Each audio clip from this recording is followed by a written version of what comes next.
Kaip vertinat rungtynes?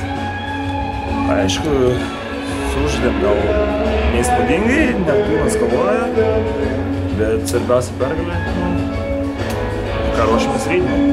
Žaidimas pasikeitė antroje pusėje, kas nutiko? Jau labiau susikaupė.